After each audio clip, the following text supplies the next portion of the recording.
All right. And over here, we'll say... I don't see the link yet. Oh, I see. Seth is typing. Seth is typing very slowly. Yeah, this mic sounds better. Does the gapping? I like it. I mean, how much? Never mind. Are you gonna ask me how much it costs? I know how much they cost, and Yeah, it wasn't that bad. not in Canadian dollars. No. Dollaroos. Well, I went in there looking at one mic, and then he's like, "Okay, this one's $850." I was like, "No." I was like, "Can we look at the other shelf underneath?" Like, I'm not that professional. Yeah. Do you have a used one? And he's like, "Nope." I was like, "All right, let's go down a bit here." There are some good ones out there that are like $200-300. I mean, probably on par with that. That I don't know. I'm happy with this one. It's not. It's a weird like vocal performing mic, but it does the job. Yeah, and this one does the job now too, so I'm good with it. Yeah. Sounds pretty good. The other one wasn't bad. What were we on before? Oh, the other one, it wasn't. It was like from 2005. It wasn't. It's They don't change. Well, that one, it's a different type of mic, so it was more for in the clubs and stuff. It's a new color. DJ mic. Yeah, it's more for that. But this one is more for podcasting. So It's got podcast right on the box. What? Sold. Yeah. Wow, that's how you know. It was super popular in like radio stations. I think the podcasters were like, I want that mic. I want this. The only thing marketing was like, we I can had do to that. change the foam thing on it because the one that comes with it sucks. Yeah. So I put my other foam one on it, and it's so much better. It's just a foam thing, so you can't lick it. My daughter will come in here and just lick the stupid. I'm like, what are you doing? Stop it. She learned that from the dog or something. No, she's just from Seth. She just just licking random things like the fridge or the toaster. His wife can't get him to stop. It's like, why stop that? Why do you put your mouth right on it? She'll put the headphones on and run around and say, talk into it. I want to hear you. And then make me put the headphones on, and she'll yell into it. So it's fun. It's fun. All right, you guys ready to hit record? Get this I'm already recording. recording. Oh yeah, I need to record. I only say that because I've been recording it's on for our 5 list hours. of things. Okay. Speakers off, doors closed, lights on, recording. Ready to go. Let's go. Let's do it. We got to talk Let's about do it. things. Yeah. I have food to go eat, I think. Wob, Exactly. wob, wob, wob. Oh yeah. Okay. All right. Ready. Yeah, I'm ready. I forgot one more thing that I'm gonna have to dig up before the show. So you guys are gonna have to do. You always have to do your talking. Wait, you got to put in the ending because you always read the ending off. Yeah, that's what I was just thinking. Yeah. I don't have it anywhere nearby, but see, when this whole server crashed, that sucked. Yeah. It didn't even need to crash. It didn't even have to crash, but it did crash. And we lost a lot of things I was dumping in there. So many notes, so many show notes.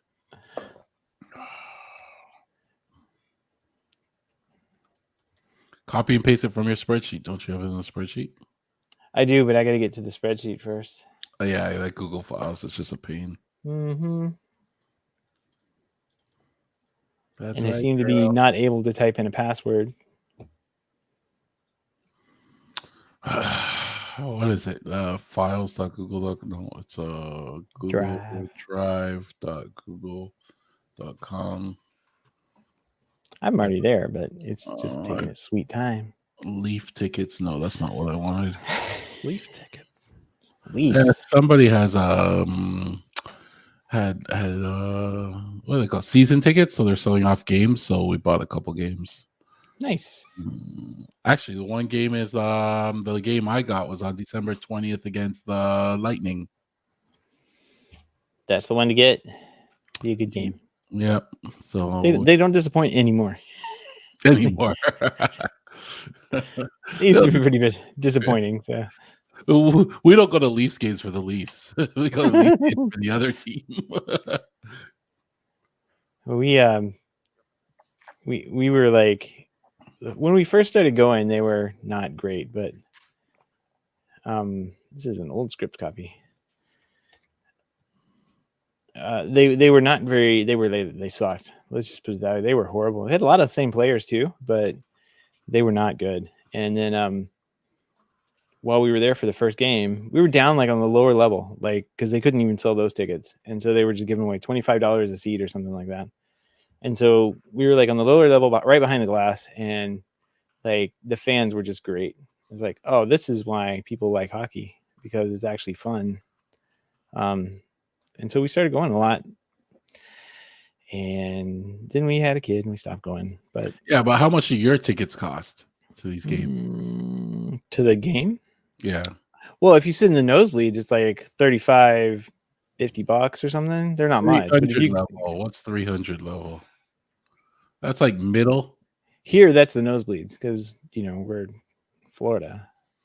Okay. There's 3 sections. There's the lower level, which is 1, and then 2 is like the club level where all the like box seats are. Class. Yep. And then the 3 is like 3 is a decent seats. Don't get me wrong, but you can be up at like the very back wall, and like we watched a few playoff games from up there, and it was rough.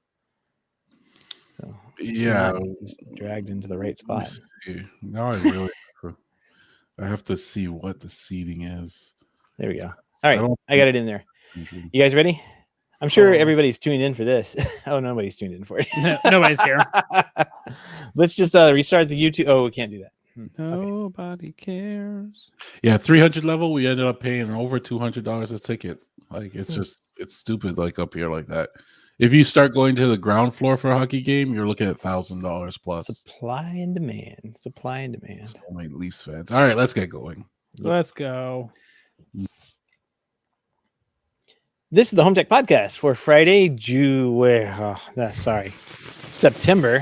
Oh, June. Wow. June. It's not June anymore. I don't know where I got that from. All right. Reset.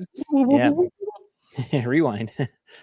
This is the HomeTech podcast for Friday, September 23rd from Sarasota, Florida. I'm Seth Johnson.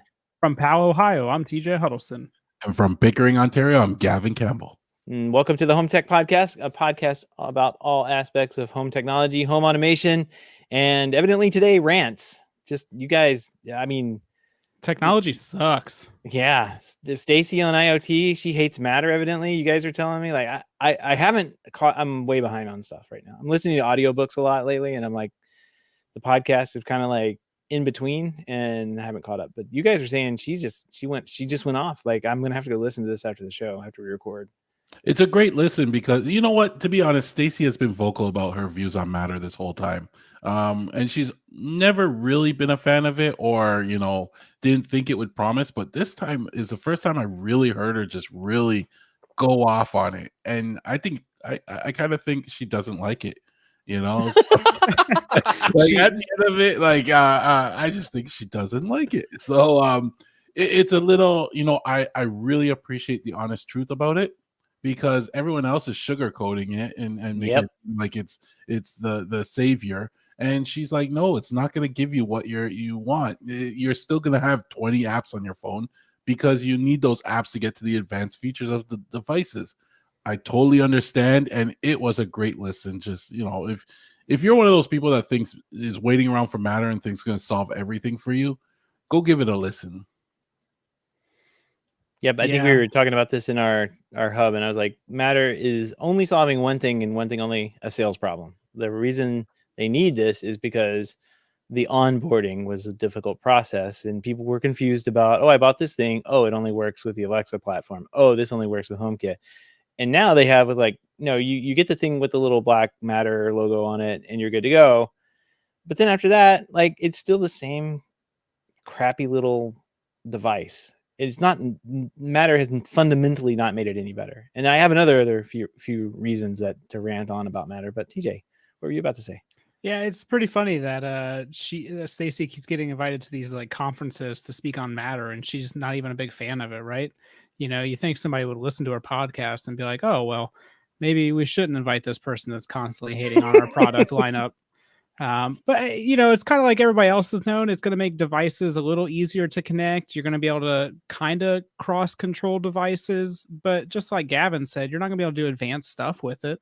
Like it's kind of like what is it like? I think like Crestron Home.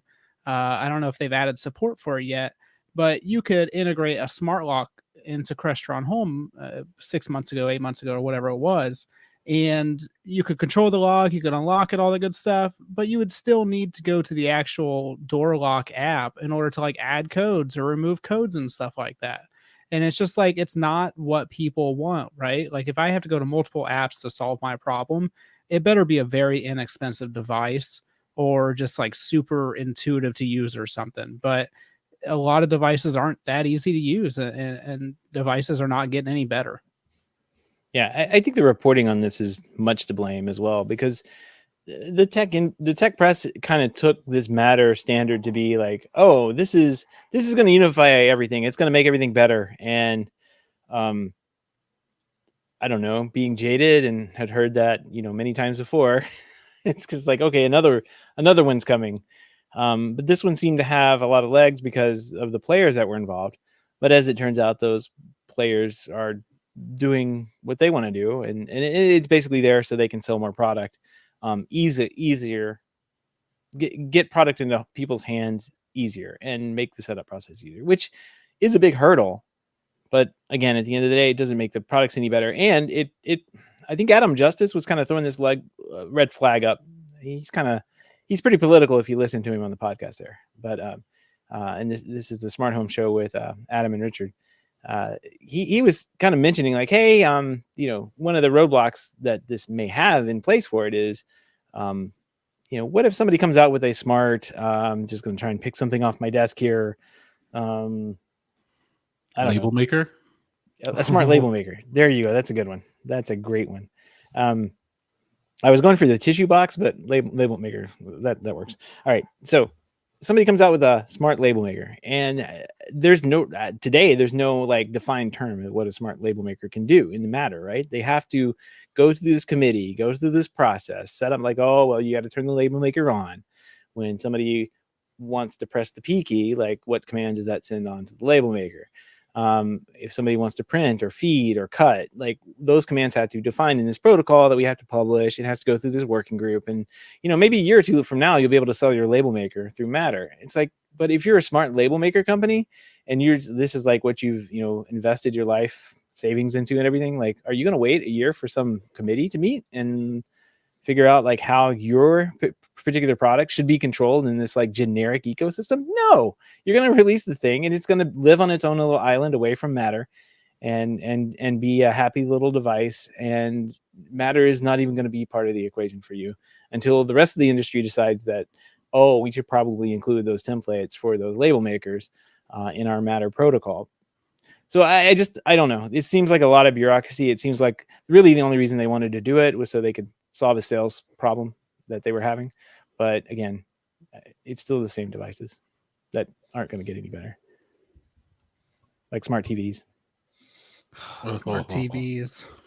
I was trying to get TJ worked up here. Who wants to go first? I'll get worked up after you. How about that? All right. You want me to start on the smart TVs? Is that why you just threw it out there? Like, I was just commenting on the and like. Do you think smart TVs will get better when they get Matter, Gavin? No, not. So like how many months ago when I got my LG C1, I was so happy to get my first smart TV, and I was, it looks great, everything. Now a few months later, this thing's driving me nuts. The number of ads popping up randomly on the TV, like so many updates that it prompts me for. This smart TV is driving me nuts. And like me as the tech guy, I understand when a prompt comes up, what I'm supposed to do, right? And how I'm supposed to get there. But what happens, these prompts are popping up and my wife's the one using the TV and she has no clue what to do. The Harmony remote, first of all, is programmed for the HTPC. So it doesn't even have the buttons if you understand how Harmony works, right? It can't control the TV at that point, and she doesn't know how to switch into it. If I had a companion remote, even worse because then you wouldn't be able to get to those buttons, right? From the remote. So it just drives me nuts because I'm seeing, oh, you could watch this show or that show, or we have this last week. It was, what was it? The EULA. They had an update to their EULA or something, and they made you scroll through the whole thing and check boxes and accept it. I don't want this. So I'm looking into how I can turn it into like a hotel mode TV where I could disable all this stuff. I don't want to unplug the TV because I really don't want to manage updates, firmware updates to these TVs. I want it just to get its latest firmware updates. I don't want to have to check it every how many months. They do release fixes. I've had a couple since I actually bought the TV, but it's like if I unplug it, I can get away from all this stuff. But then if I keep it plugged in, I get all this stuff. These smart TVs just, why did they have to ruin it? Since you're using a HTPC, like what do you need the smart features on the TV for?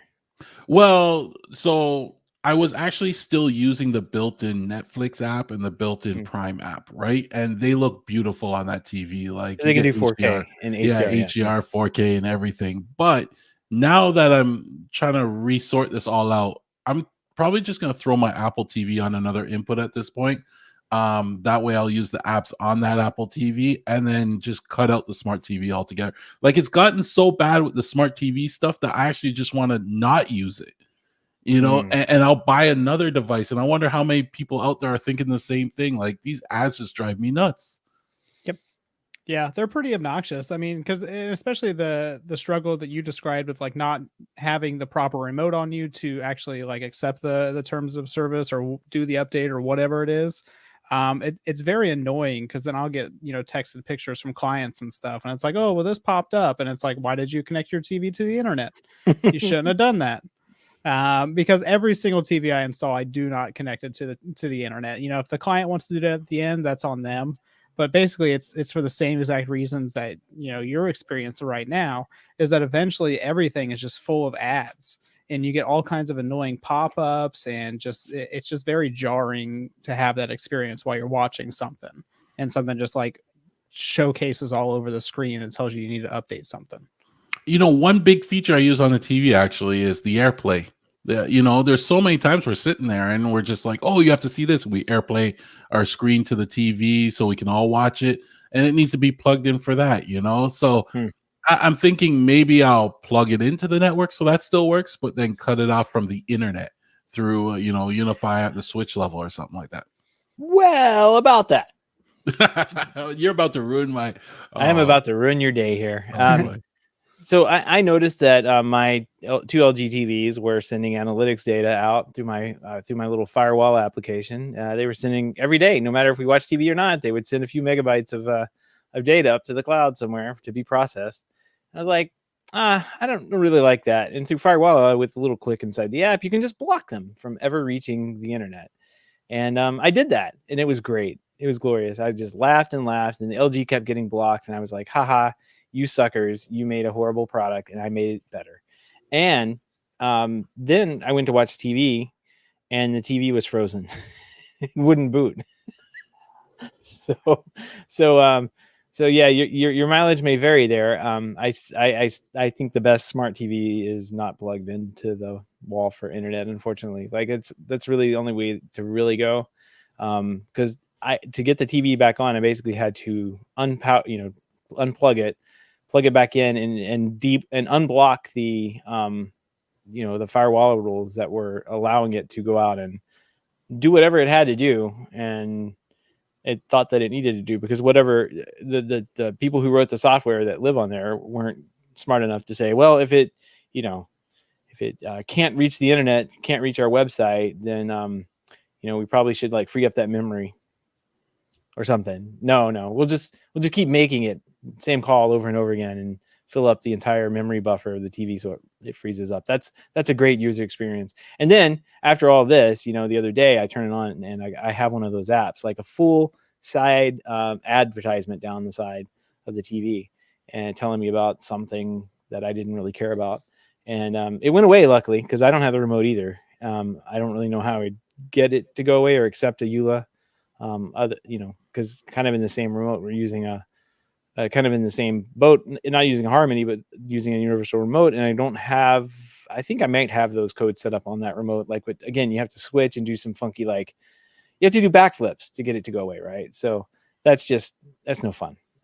So yeah, same brand too, LG. Don't buy those TVs, guys. If you're listening to this show, don't buy an LG TV. If you do buy an LG TV, don't plug it into the internet. That's my advice. Why didn't you tell me that before? You know, Well, I've read of It people. was fine before when it was just spying on me, I guess. It's any TV though. It doesn't matter what TV you Yeah. buy now. They all do this.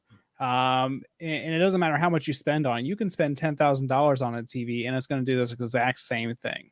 Mm-hmm. Yeah, they're all subsidized pretty much by this advertisement and data mining and just watching what you watch and reporting that up to the mothership so it can be sold off to advertisement agencies so they know exactly what you're watching. It's pretty gross and disgusting. And yeah, that's great. And I have it on good authority that label makers kind of do the same thing. Gosh, they spy on you. And no, wait, that's not what TJ. I I'm know gonna tag I you don't- DJ now. I don't have the Wi-Fi label maker, so it's not spying on me as far as I know. It is computer controllable though, so I guess it could spy on me. No, last year I took part of a demo program from Rhino. They make label makers. I forget who actually makes them. Dymo, I think. It was like a $500 label maker. I got the demo and I demoed it for about 2 or 3 months. I gave my feedback on it. And part of my compensation for doing that was a $500 Amazon gift card that I could use to buy any other product on Amazon. They were hoping I would buy a label printer, obviously. So I ended up buying a really nice, $250 label maker and pocketing the other $250. Well, I haven't really been happy with the label maker the entire time I've had it. Like, it's worked okay, but it doesn't really like do anything, especially for it being so expensive. It's just basically like an industrial basic label maker. It doesn't do like QR codes, it doesn't do barcodes, all that kind of cool stuff. So Panduit has a trade-in program right now where you send in a label maker of, similar value, and they will send you one of their nice Panduit label makers. And I was like, all right, cool. I already hate mine. I'm not out anything minus shipping, so I might as well just send it in. It's not like I'm really going to be able to resell, the existing label maker for that much anyway. So it doesn't really matter to me. So I get the label maker, right? And it's an Epson rebrand that Panduit, had them design their own little thing. They changed the colors on it, and then they designed their own printer cartridges. The problem, though, is that I cannot find the stupid labels for it anywhere. Panduit has a list of distributors you can buy stuff from, but nobody shows them in stock, or the website doesn't even show that they exist. And the few people I've talked to that have used it have said that they have to order it from like Annixter, and then Annixter places an order with Panduit, and then eventually they'll get shipped out. So it's like not even an in-stock item. It's special order most of the time, all this good stuff. I decided to buy the labels for the Epson variant because I was like, well, they might work. It's just basically the same thing, different color. Panduit changed some kind of mechanism for the labels to where it doesn't actually hold the labels. And if you look at them with your naked eye, they look the exact same. The only difference that you can tell is that the Panduit ones are more square at the top, where the Epson ones are more rounded. But that doesn't seem to play too much into it. There's these little like hook things that kind of grab onto the sides. And I guess they might be a little bigger on the Panduit one, so they won't actually grab into the Epson one. And it's just so aggravating to have this really nice label maker that I can't use because I can't buy labels for it. That's crazy. So you can't, there's just like no supplies that exist anywhere that you can find. Not that I can find. And I've emailed the company today to like ask them where I should buy them at, because I've contacted like 6 to 12 companies, and so far nothing. But anybody that's part of the Slack, I can't return it, right? So I can't just get my old printer back because I traded it in. So I'm basically just stuck with this like useless label maker that like nobody can use. Oh man, that is rough. It's like that's just like what you would run into with a printer, except even worse. It's like so awful. At least with a printer, you could like buy a third party like toner or ink cartridge refill or whatever. it or something. Refill it. Yeah. I don't even know if they refill printer cartridges anymore, but still, like, yeah, like can't even find anything. And so, like, and it's a really cool label maker because you can do QR codes, you can do serial or barcodes. You can do like patch panel prints, and you can set it up with your computer so you can, like, set up different printing items and stuff like that. So that way you don't have to type it all out. So it's a really nice label maker. But at the end of the day, I'm going to have to like donate it to Goodwill or something because I can't even use it. I'm on Epson's website and they have all of the same looking, like you said, you're right. It's like rebranded, but the prices on here are all $0. And it has me wondering if it's like, is this a real product? They're all free. And I thought about just buying the Epson version because I was like, well, I mean, the Epson version obviously works because it's the same thing, and I'll be able to buy labels for it. So, did you check the Canadian website? Maybe we have stock up here we can send down. I did not. It's a good idea. There you go. Because shipping from here to there is pretty, it's pretty. I was thinking maybe you could like 3D print a new case that would fit the labels and then. Well, and ironically enough, I actually took the label cartridge apart, so I don't even have the demo labels that it came with anymore because I broke it. Because I was like, well, what the heck's the design difference? I got to figure it out. So now it's literally useless because I don't have anything. Amazing. Sorry, man. I like the option though. It sounds like a good printer, but. And if anybody's part of the Slack channel, I've been posting pictures of it next to various things. One time was on my laptop, another time was next to my tool bag. I just want to show how obnoxiously big it is. Like, it's got like a handle where, like, if somebody were to break into my house, I could swing this and like take somebody out with it.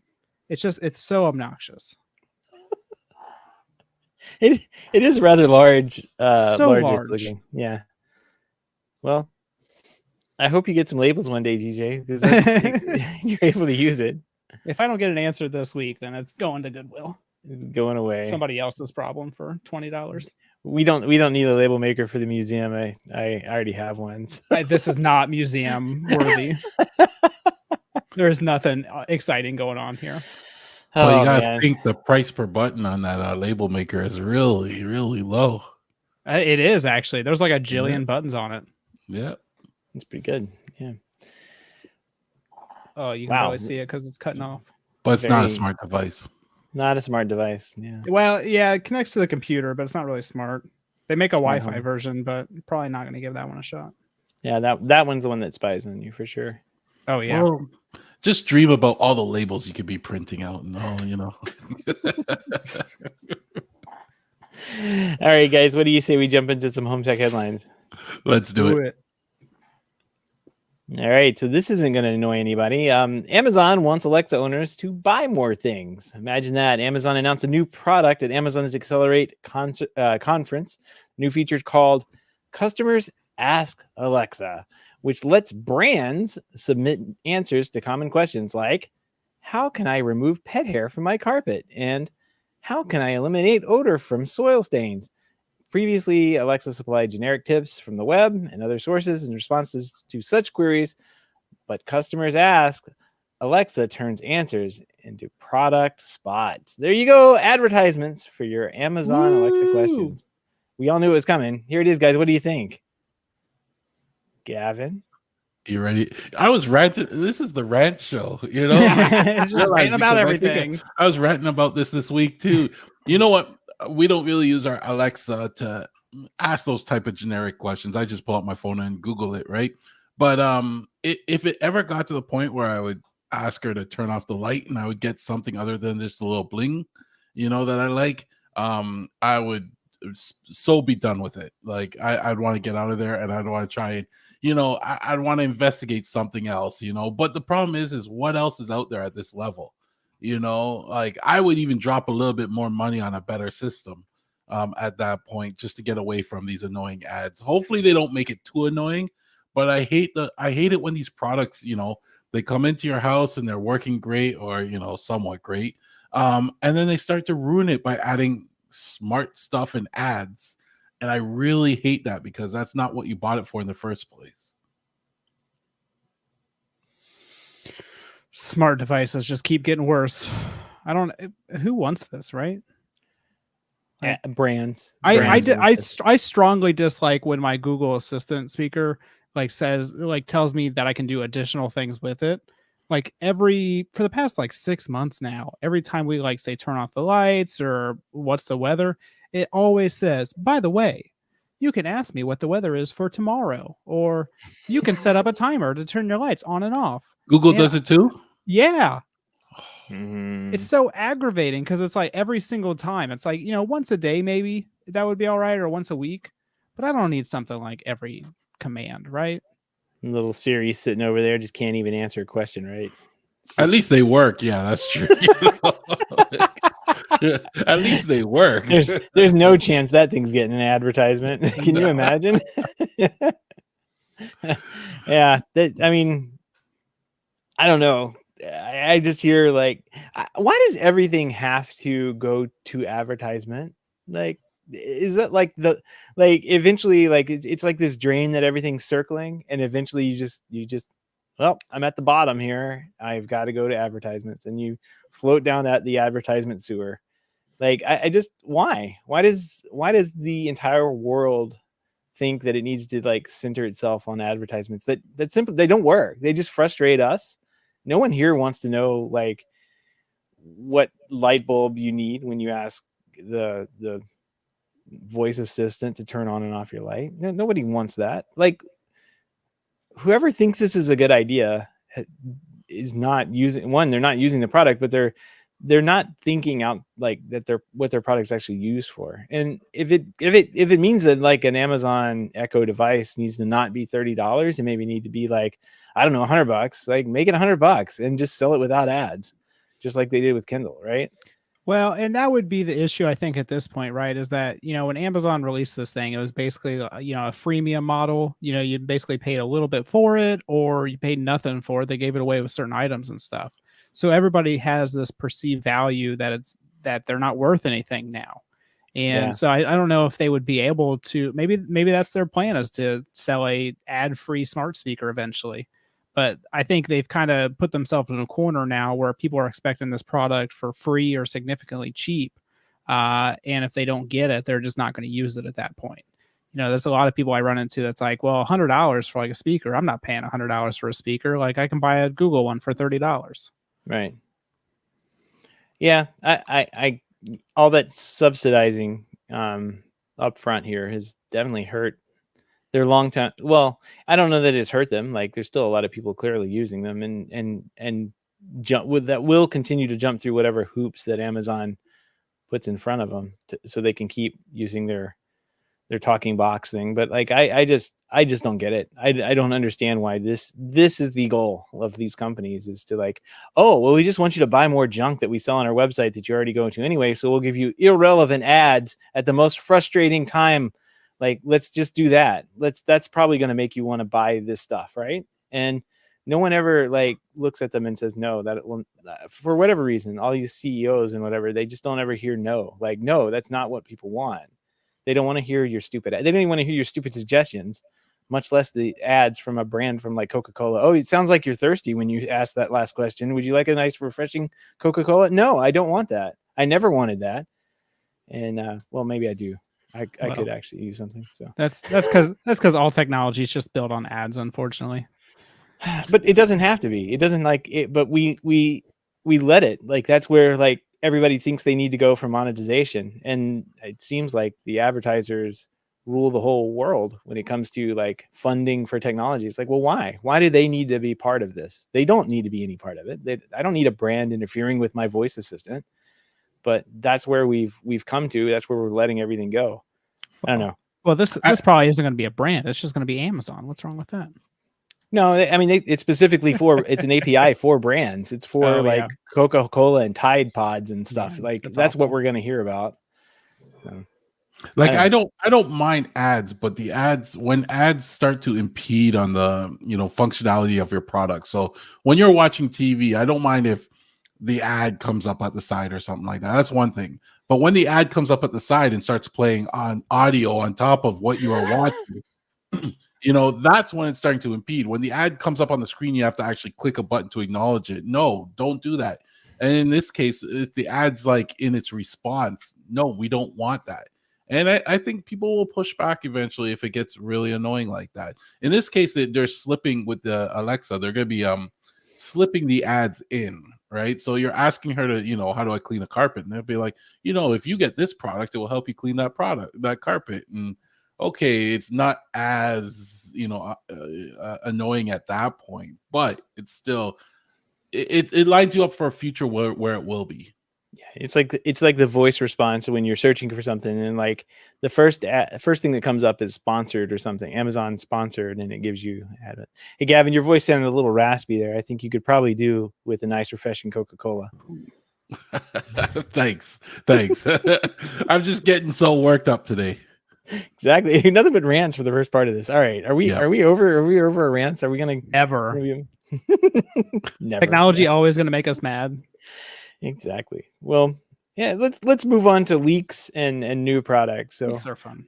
Yeah, leaks are always fun. We've been seeing rumors and talking on the show about that Google's been working on a Wi-Fi 6 router. And now we finally get a leak, thanks and courtesy to B&H Photo, who actually published the webpage with all the specs and pricing and everything. The device went. I know we covered it a couple months ago when the device hit the FCC, and we saw like some model numbers or something come off of it that were similar to what Nest had used in the past. But now it's here, and it's been listed on B&H as the quote Google Nest Wi-Fi Pro 6E router. So it's probably going to be the Nest Wi-Fi Pro 6E or something. That'll probably be the real name of it. But in terms of pricing, Wi-Fi Pro is going to cost $199 for a single router. 2-pack is going to be $299. 3-pack is $399. That's pretty easy. Color options. They have a number of color options. Google always does this. I'm kind of impressed that they actually figure out how to make more than one color device for people. It comes in a couple here: snow, which is white; linen, which is like a light brown; fog, which is light blue; and lemongrass, which is kind of that light yellow green color. So you can pick them up in those color options and those price points with whatever size pack you need for whatever coverage you have. But it sounds like, I think I saw that they were going to be probably, well, I guess it's going to be coming out any minute now. So like as soon as the Google event happens here at the beginning of October, we'll probably see these hit the shelves.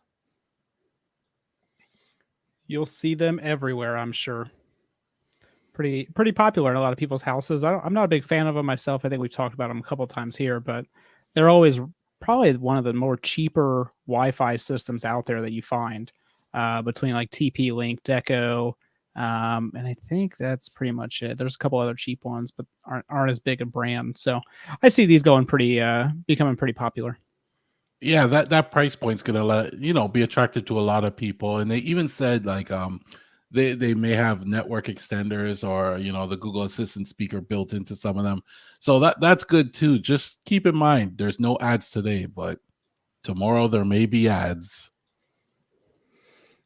That's always the threat looming on. It's ads for the smart home. I got to say, these things look like a giant marshmallow. They're kind of adorable looking. Like it has a little glowing light underneath it. Probably not tasty. Probably not, but you could put a little smiley face on there, a little Stay Puft hat on the side. I think it'd be perfect if your kids have like a crayon, they draw all over it, right? It's definitely right for it's definitely fingerprint ready. I can tell you that. Is somebody making like little accessory hats and stuff for these devices yet? You can buy like a little gnome hat. Maybe you can buy like a little magician hat. I think you found for Halloween. $1 billion idea right here, and I think we just need to buy some lightly placed another domain. Yeah, we'll buy the domain exactly, but we'll buy some lightly placed Amazon ads and it'll appear on the Echo thing and Genius. I'm gonna sell tinfoil hats for these. We noticed you just bought an Eero. Actually, that would probably be a profitable business model. I heard that I think in the UK people were buying like little 5G cell scramblers or whatever, but they weren't actually working. So you could make a lot of money off that kind of stuff. Am I buying a domain right now? I don't know. All the domains. We got too many. When Seth goes quiet and starts typing, a domain gets bought. You know. Routerhats.com is available. Oh my gosh. I mean, that's a profitable Etsy business. I think you should just let somebody else have it. Yeah. If anybody's listening, you're looking for a side hustle for the holidays, you can just have that idea. You're welcome. Little scarves, little knitted hats to go on top. And then, like Gavin said, you could do some tinfoil hats for him. I mean, that Absolutely. it's bound to improve or reduce reception. I'm not sure. Are you tired of your Wi-Fi spying on you? Tinfoil hats. Oh, I've got a really good cover art for the show that's going to be on our webpage, so check that out. All right. Let's move on here. We've got another new product coming from Sonos this last week. We've been waiting forever for a cheaper home theater subwoofer, and it's now available. So after many design leaks, many months and speculation, a delayed launch, Sonos is officially announcing and introducing the Sub Mini. Sonos says the Sub Mini is designed to be used in small to medium-sized rooms, and the regular Sub is still best for bigger spaces. The Mini comes in at like 14 pounds, which is about it's about less than half of the 36.5 pound Sub, the normal Sub that they sell, and it's 12 inches tall, and it's a cylinder design, so it looks like a little, I don't know, end table trash can. I'm not too sure. And it has a diameter of about 9.1 inches. But that's not what we care about. What we care about is like what the price point is, because that's what we've been betting on for months. And since our note server crashed, I had to go back and listen to the show beforehand. And here we go. Gavin said it would come in at $600, and then he said Canadian. Oh, so that's where he got us. I said $500. Now you would think that my $500 Freedom dollars would be less than Gavin's. No, Gavin, we did the price check on it. It's $452. So Gavin's actually below me, $452. And then TJ down at the bottom, $449. Bam. Well, TJ is actually the closest, but he went over the price of the Showcase Showdown. So I guess we're all losers. I don't win a Sub Mini. Dang it. You don't win the Sub Mini. I'm sorry. So, we checked this conversion before the show, and I was at 452 and 78. I just checked, or 88. I just checked again, and it's 452.78. So it depends on time of day. I'm that close, or it depends on what day I check. I can beat TJ. So what it closed on Thursday last week when the Sub was announced. That's what matters. Oh, well, it will show me next week. Yeah, I can look back. I'll get back to you on that. These Canadian dollar conversions. Oh my gosh. All right. Well, and what do we determine? This thing only has one button? One button, just the pairing button, which is pretty normal for subwoofer from Sonos. This is one of the more expensive $429 per button. So, and it looks like a good size still. Like, I mean, it's it's mini, but I don't know. I was thinking smaller. Yeah, I was saying in the chat when they did finally release it, it's like, oh, I don't really like the cylinder. Like, you can't really hide that away as easy. And I kind of got some pushback from a couple of people in there. But like the way we have ours is the Sub. It's just laying on its side. Like, they give you these little pads for it, and you just lay it on its side. And I shoved it underneath the couch, and there's plenty of room under the couch for it to go. The particular couch we have is like an IKEA sofa. There's plenty of room under there. And if it wasn't going to go there, it was going to go on the side or like behind the couch or even on the side of the couch. This seems like, I wouldn't be able to do any of that with this. Like, you can stand it up and let it trip over it, I guess, the way they have it here in this picture. But I there's not really as easy. It's not as easy to hide something like that away, and even in a smaller room than it is the bigger subs. I was hoping for a different form factor, but I'll take it. $429 is not bad. Yeah, I'm not regretting. I just bought a Sub 3, I think like 2 or 3 months ago for about $650 after like my discount and everything. And I'm not regretting the purchase now. So I was kind of hoping it would be a little smaller, but I don't know. I don't think it's that much different between that and the regular Sub. So you might as well just get the regular Sub. Yeah. And the regular Sub's 40 pounds. So it can vary, actually. Really? Yes. Big boy. There was a Reddit thread on the Sonos subreddit the other day about Sub weights. A lot of people posting their weights, and it was completely different. That's interesting. I wonder if they have like fake Sonos subs that exist. Like people are going to IKEA and stealing It could be. yeah, reprogramming the little chipboards in there with that app to say, oh no, this is a sub. Yeah, interesting. Well, I don't mind it, but it's bigger and unwieldier than I would like, and I think I would probably stick with the regular sub. But I do have, you reminded me on the discount thing, I do have one of those like trade-in discount things that I opened a random account for and kind of set off to the side. So if I get back to that, then I should be able to purchase a regular sub. I don't need a regular sub. That's the whole problem. I don't need another one. So Yeah, and I think if I was doing the pricing, because I have a similar coupon for 15% off right now from one of the smart speaker devices, but I think it came out to like $365 or $380 after the discount and shipping and tax and stuff. So not a bad deal if you already have one of those discount codes, and especially if you have one of the older Sonos devices and you get 30% off, that should make it around $300, I think. So even better deal for you. Well, Sonos isn't done. Evidently, they still have some more products coming. So the Verge seems to have a good leaker at Sonos or wherever that they are getting some stuff. So there's the Optimo 2 that's coming, and it could be a little desktop size speaker that you can set on your desk or something. So yeah, there's been rumors about like a 360 speaker. They purchased that one company that does that kind of stuff, the very small speakers or whatever. So there's been some rumors going around about that and how you could possibly do like an actual Atmos setup and having proper satellite speakers and stuff too. So we'll see if that actually happens. The leaks are always a little more ambiguous than I think they are.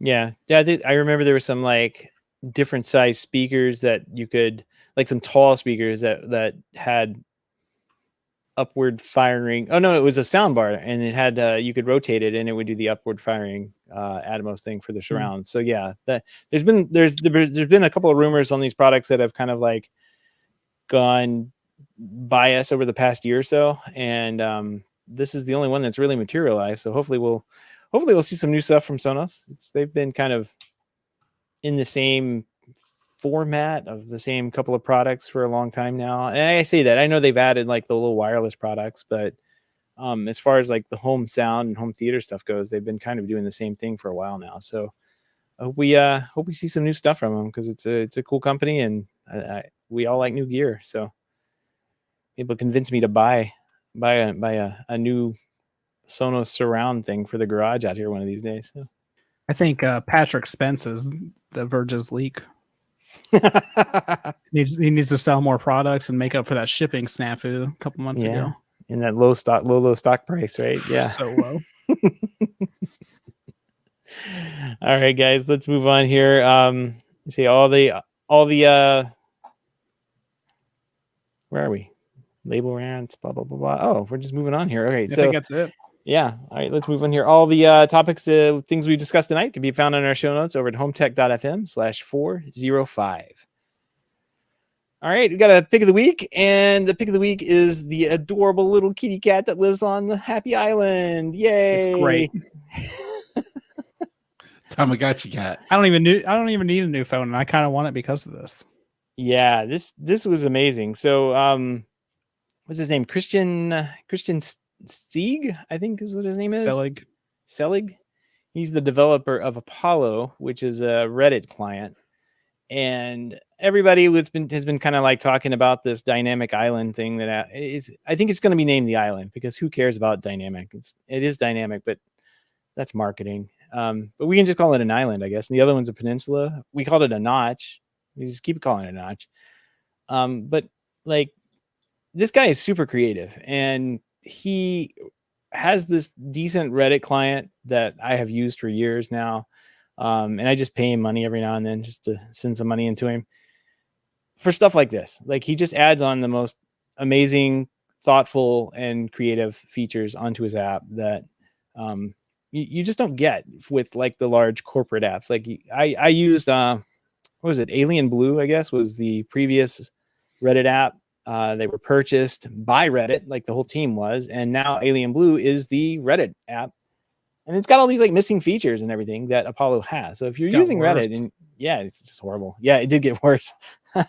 But this app's great. what he did was he put like a little I guess people are calling it a Tamagotchi that lives right up on top of the dynamic island, and those couple of like, I don't know, 20 or 30 pixels that are there, and it just walks around. It could be a little kitty cat. I think you can get like a dog and some other things. I know there was a setting for it as soon as it came up, but I haven't figured out how to get back to that setting to change it. But I like the cat, so I'm just going to let it live up there and sleep and kind of do its thing. It's adorable. I just love all the ideas people are coming out with this dynamic island. Like they're kind of poking fun at it at the same time, but they're having fun with it. Like the whole Pong game against it, I thought was Yeah. brilliant. I almost wanted to buy an iPhone 14 just because I feel left out now. I don't have an island on mine. I have like just a bump on mine. I wish they kind of did that with the iPhone 12s, as they could have it expand out from there and do these various things too. But it was a great idea. It's cute. There's so much he could do with that. Imagine having another animal come in and then they fight to the death. Aw. Did you mention that Or you can cuddle. did you mention that you can have multiple animals, like different animals? I know you can have different ones, but I don't know how to change it. Like I saw it when it first came up, but I don't know where the setting is. There's like a lot of settings. You can have a cat, a dog, a hedgehog, a fox, or an axolotl. I mean, I just what thought, else would you want? Pixel Pals is what he's calling it. A cat, you a dog, go. hedgehog. Yeah. Oh, the hedgehog's adorable. That's pretty adorable. Oh, I may Are have you to gonna go switch to the order an hedgehog. iPhone 14 now just for this? No. I mean, if I guarantee you that he sold, Apple needs to send him a check, a commission check. Definitely. People saw this and they were like, all right, this wasn't compelling, but now I have to have that in this random app that I've never heard of. I know that's what happened. But at the end of the day, Apollo is actually a really good app. Like it's really, really good. For all the features you get off of, I don't know, it's like a very inexpensive, like $2-3 app. Anyway, that little kitty cat's so cute.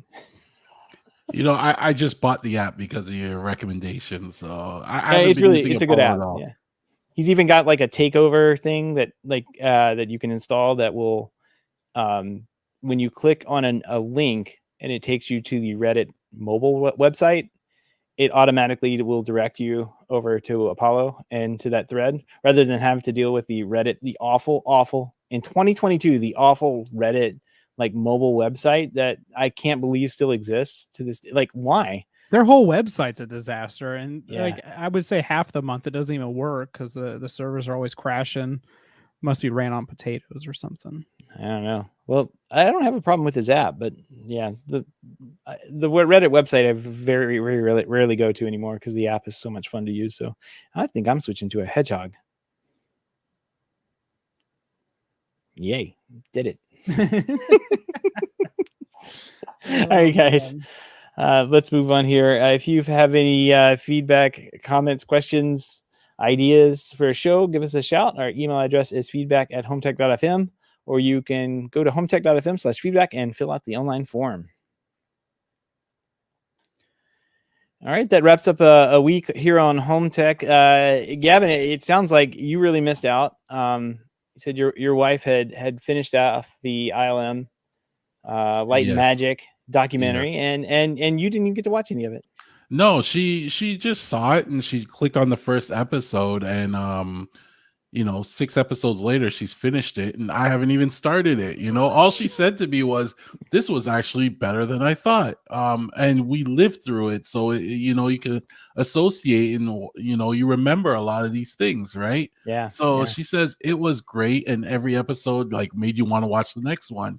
And I'm kind of mad that she watched it without me, because now I gotta find like alone TV time to watch it. Like it's like I already have to find alone TV time for like Game of Thrones or Lord of the Rings, but now I got another show I gotta find alone TV time for, and I don't have much alone TV time. So right.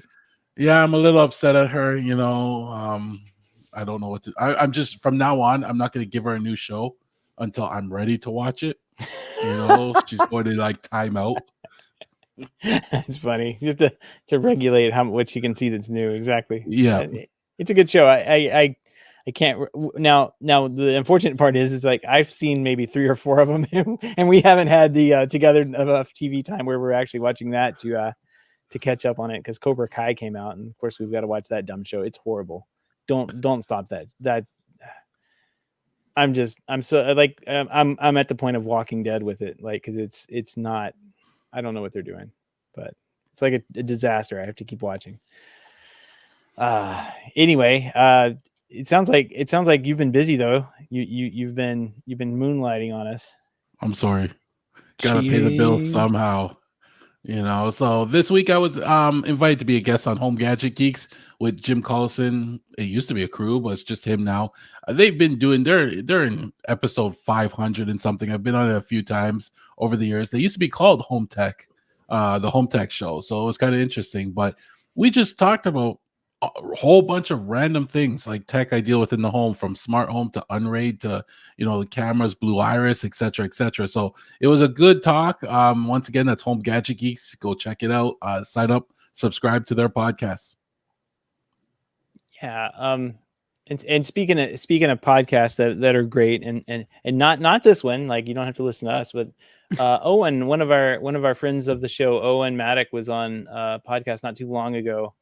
And I will have to put into the show notes. I have it saved in mine. I don't even remember the name of it now, though. But the reviews in the hub were great. Everybody was able to listen to that. So I forget. Owen's a big cinema guy, and I'm sure that the discussion was revolving around that. So we'll have to put those in the show notes. Yeah, and it was. Go ahead, TJ. It was a really good show. I'm trying to find the name of it right now. It is the Integrated Home. Yep. There you go. They had him on there, and then some guys that do smart gardens. And I was really excited about the smart garden stuff. So they, if you want to find out how they spent $500,000 on a garden, go give it a listen. Yeah, that actually sounds fun. But I'll put both of those links in the show notes as part of our after the pick of the weeks week. I don't link. I guess it's more fun. So I'll put those links to those shows in there so you guys can check them out. But yeah, that was. I'll have to. I'm very behind on podcasts. I need to catch up, so I'll have to go listen to both of these now. DJ, besides cursing at label makers, you been up to anything? Oh, I haven't been up to a lot. I went to the Paw Paw Festival this weekend, though.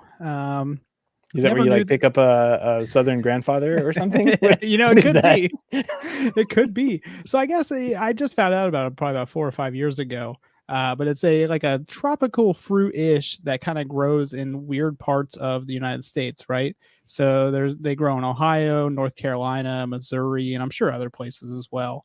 But once a year they have a festival down in Athens, Ohio, and that's what we spent Saturday doing. So you can go there and buy pawpaws. You can have pawpaw ice cream, cotton candy, beer, all kinds of stuff. And I would say overall it's kind of like a banana in a way. It tastes good, but I don't think it's anything like remarkable. Like I wouldn't go out of my way to do it. But yeah, that's what I did this weekend. So, well, maybe we'll post a picture of what it is.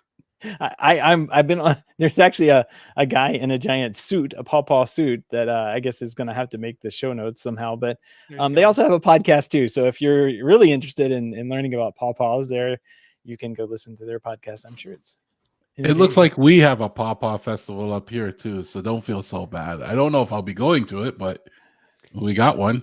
Yeah, I guess then that's kind of the thing is like they can't really be commercially grown, so you're not going to find like a giant farm of them or something. But I'm sure eventually, or maybe somebody's already figured out how to kind of cultivate them and grow them as they want to. But they pretty much grow in like forests by themselves. So good luck. Interesting. Well, you're welcome for that little bit of knowledge there. I learned something today. They do not look anything like bananas. I'm just no, absolutely not. No. The taste. Look at the they look like a pear or something. Yeah, it looks like a pear-sized bean. It's super strange. It's got these giant beans on the inside of it too. Interesting. Seeds, I guess, not beans. Well, there you go. Awesome. You're welcome. I'm glad I asked, honestly. I gotta try one now. I'm gonna. I know. I want to source one of these.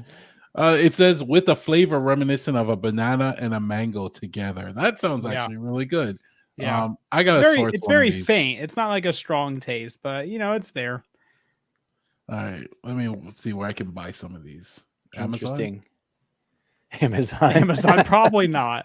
They last I think they only last like a couple days, so you got to hurry up and eat them.